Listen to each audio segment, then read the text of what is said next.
Alright guys, so as a lot of you may know, the Caves and Cliffs update part 1 was just released. So because of that, me and my friend Dorelli are going to be reviewing the update and kind of giving you little tidbits of information that you should know about the new update. Let's get started. Alright guys, so the first thing we're going to be looking at are the new mobs. Now there were 3 mobs added into the game. The Axolotl, the Goat, and the Glow Squid. The first of these 3 is the Axolotl, and oh my god, it is so cute, but it's looking a bit pale. Oh, they come in all sorts of different colors. We got that's cool. We got white, we got brown, we got yellow, we got pink, and they're all walking towards the water. It's like a little army.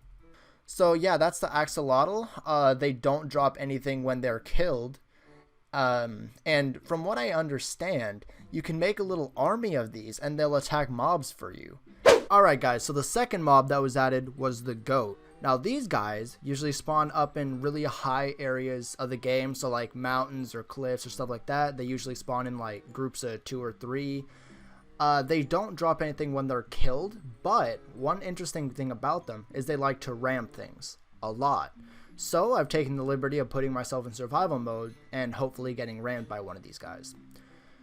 Now, another interesting thing is, as a lot of you probably know, these things can jump high. These guys can jump usually about 2 blocks high, but they can jump even higher if they're trying to climb over an obstacle. So like a bunch of... Oh! There it is. Yup, there it is. They can jump up to 10 blocks high if they're trying to clear an obstacle or stuff like that. Thank you, Mr. Goat. And whenever they ram something, they, like for example, another goat or a mob or a solid block even, these things just don't like things. Sometimes they'll drop one of their horns or both of their horns, and then you can take that horn and blow into it, and you can make the same little blaring horn sound that the pillagers make at the beginning of a raid. So what we're going to try and do is we're going to try to get a goat to ram me, and we'll see how this goes. Oh, alright, I guess not. You know what? Spawning in more goats.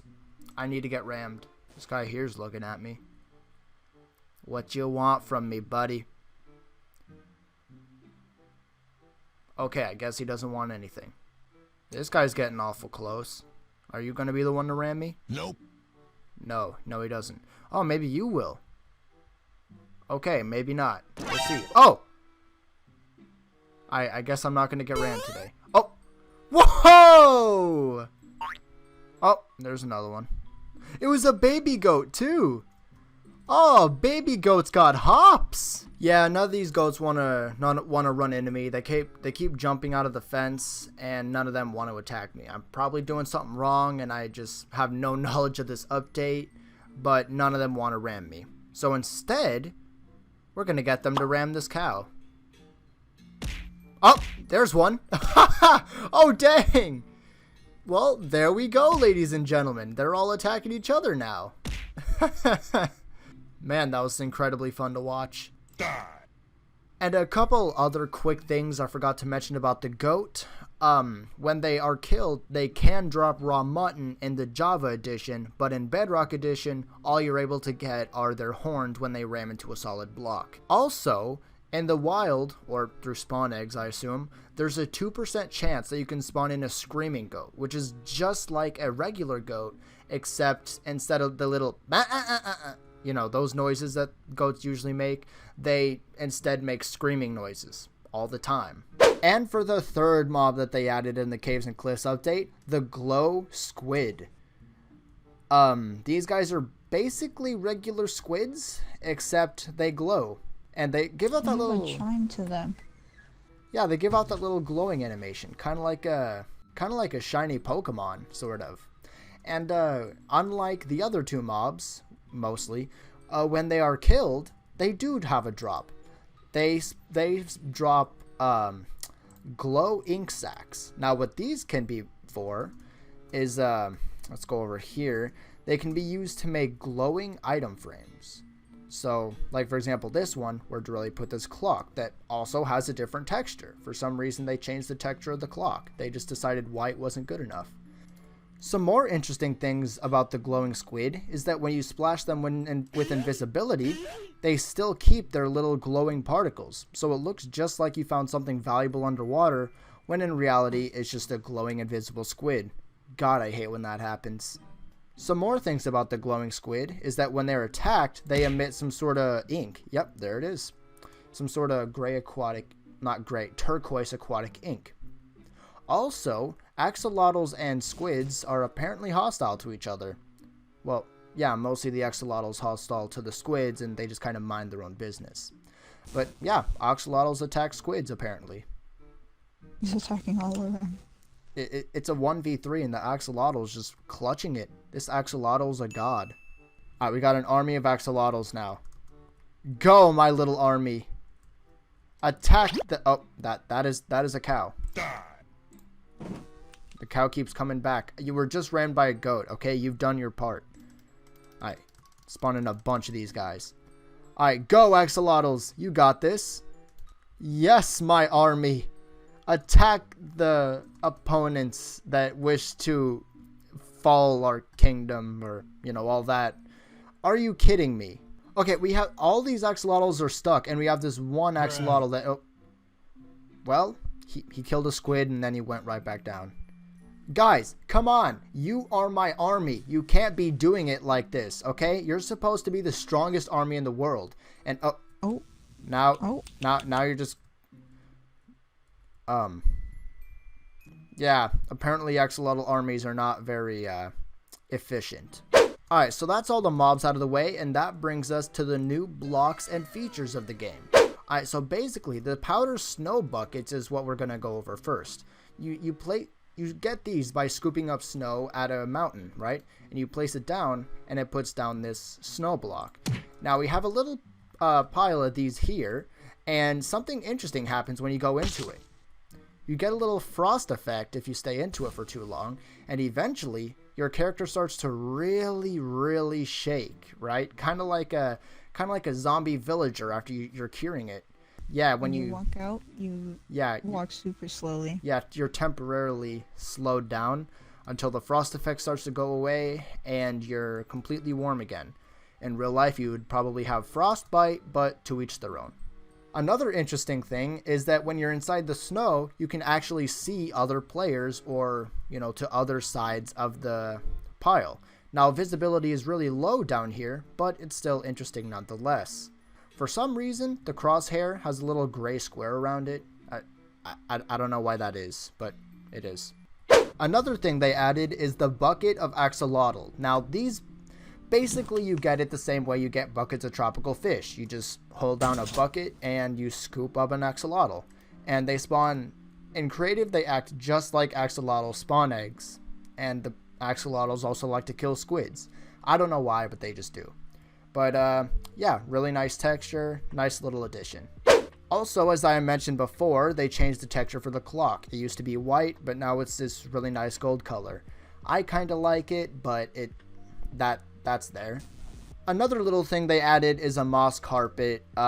It behaves just as you think it would. It spawns naturally in lush caves, and you just simply, you pick it up, and it acts just like a carpet. You can add it to make like a little jungle detail. You know, if you're making a base and you want it to be jungle themed, this could really help you out. Speaking of things that spawn naturally in caves, that brings us to glow berries.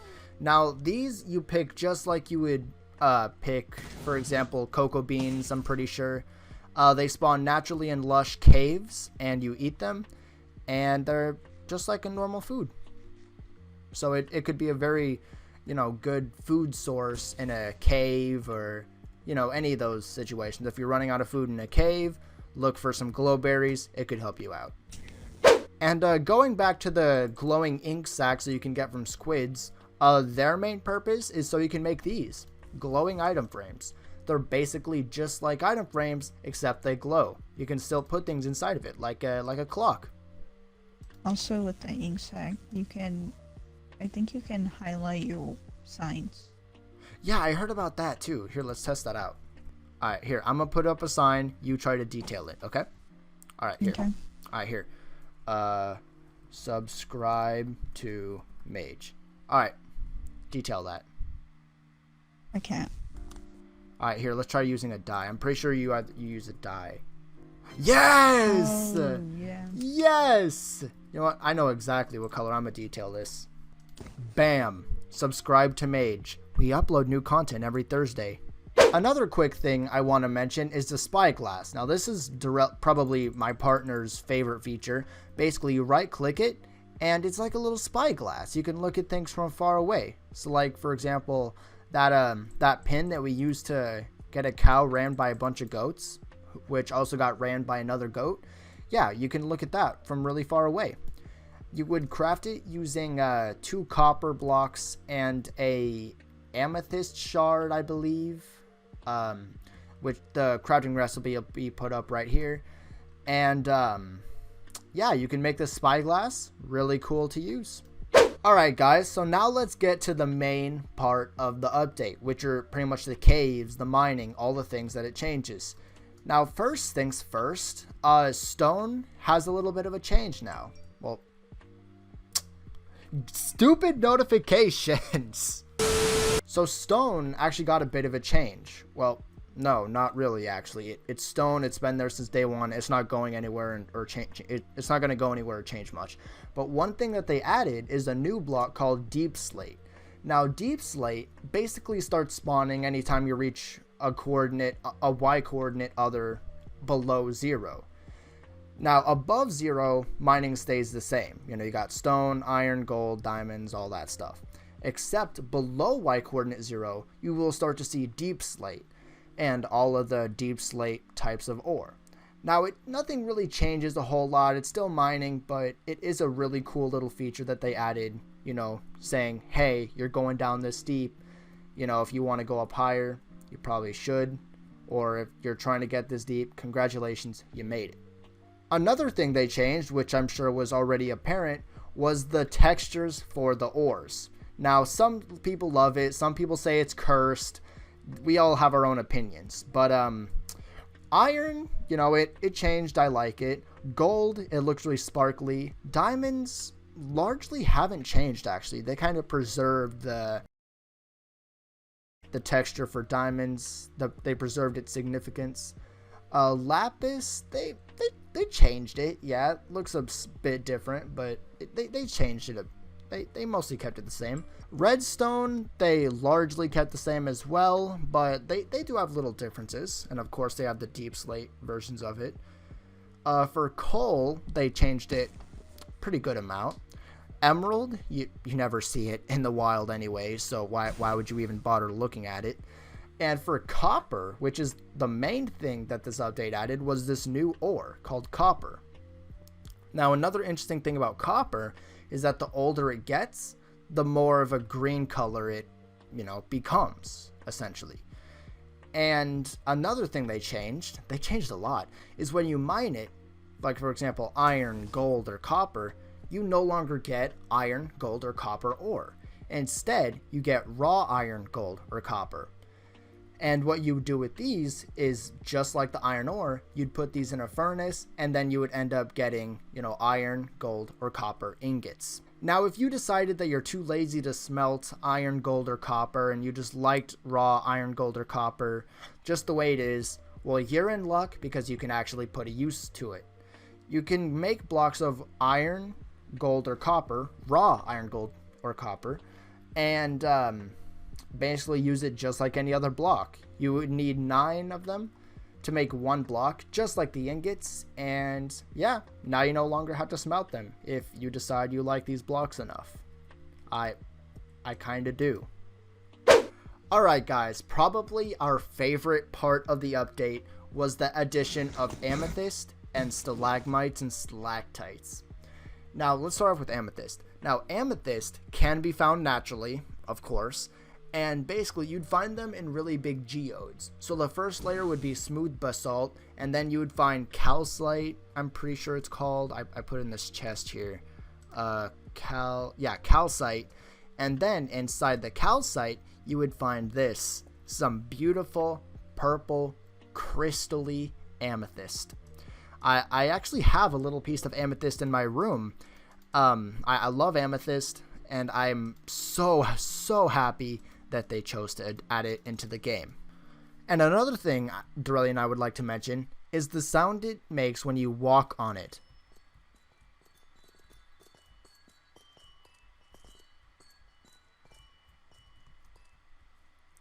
I feel like that could be the new note block. You don't even need note blocks anymore. Just start walking on Amethyst and it does the work for you. And another thing we would like to talk about are the Stalagmites and Stalactites that they added. Now these, spawn naturally, of course. They're somewhat common to find. You can mine them using a pickaxe, I'm pretty sure. For the most part, these are there just for design. And my god, they look cool. I've always liked Stalagmites and Stalactites. So, yes, very, very nice addition to the game. And another cool thing about these that I literally just figured out thanks to Dorelli is that for the larger ones, if you break the one on top, they drop. And then they drop, little shards of it. Which, can you craft these in anything? Yes, you can make them into dripstone blocks, which is the exact same thing as these things. Also, for the purpose of science, my good partner Dorelli, hello there, has decided to take the dropping of a stalactite and see how much damage it does. Are you ready, Dorelli? Yeah. It does only 2 hearts. Alright, now let's drop it from higher. Alright, so now just so we're even, I put myself in survival mode, and now I'm going to have a thing dropped on me.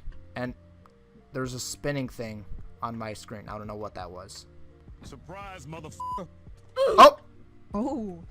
Yeah, so the height that it's dropped from definitely makes a difference. And what's that thing you keep throwing, Dorelli? I keep seeing you throw something. I'm not throwing anything. No, on my screen you keep... Yeah, right there. This is just me using the Spyglass. Oh, so it's probably a glitch of some kind. Alright, well that's a glitch, ladies and gentlemen. Watch someone else use a Spyglass and it'll start to spin uncontrollably. Alright guys, so the next thing about the cave update is this little thing called the lightning rod. Now it does exactly what the name says. It attracts lightning so that, your wooden or wool structures don't have to be completely destroyed by lightning. It'll get struck directly by lightning, or it'll just redirect it, and your houses won't have to catch fire. This has happened to me many times. Like, for example, I remember one time, about a week after I started playing Minecraft on creative mode, which was back in 2nd grade. Such lovely times. I was building a house purely out of diamond and wool, because I was like 7, what do you expect? And it caught fire. And all the wood, wool was burning down. And since it was struck directly, all my dogs died as well. And because I was like 7, I had at least 20 dogs. I was in creative. Sue me. So, yeah, this will be a very nice tool, especially for me personally, because my houses just love to get struck by lightning. Also, as Dorelli demonstrated, they can apparently be stacked. I don't know if their effectiveness is stacked, but it does make for a nice little design. And it's raining. Perfect time. Oh, Jesus! Yes. Jesus! Did you set that? Yeah, I set the thunderstorm. That was cool. Let's see it get struck by lightning again. And you saw it here, folks. A bunch of lightning rods got struck by lightning. Now you can cross that off your bucket list. Yeah, they also do that. I assume those are little like lightning currents. I don't know. I don't know how lightning rods work. But can you do anything after it gets struck? Like, does it only get struck, or can it do something else? From what I know, that's all it does. It just attract lightning. But my god, it is cool to watch. Alright guys, so the last thing I want to go over real quick are the new natural spawning blocks that basically fall into the category of like stone, diorite, and all that stuff. So first off, we got Tuff, which has a very nice name by the way, and it basically spawns just like stone, diorite, all those, blocks that you could care less for. But luckily it is not gravel, so that is a very good thing. The next 2 things we're going to talk about are calcite and smooth basalt. Now these will always be found with amethyst geodes. So if you're looking for amethyst, make sure you look for these 2 blocks. Other than that, they spawn naturally. You'll find them pretty commonly. And now, of course, the last thing we gotta mention is the new stone, Deepslate. Now, there's a whole lot of things you can do with it, just like regular stone. You can make walls with it, you can make slabs with it, you can make tiles with it, you can do all kinds of crap with it. There's even infested Deepslate for those of you who are nerdy enough to care. And also, just like regular stone, when you mine it, it goes from Deepslate to cobbled Deepslate. So, pretty much behaves just like stone, except you find it deeper underground, and it's darker, so that immediately makes it cooler. Alright guys, I hope you enjoyed the video. We definitely had fun making it. We can't wait for part 2 to come out so we can make a review on that as well. Before we go, don't forget to like and subscribe. We post new content every Thursday, and I'll see you guys in the next video.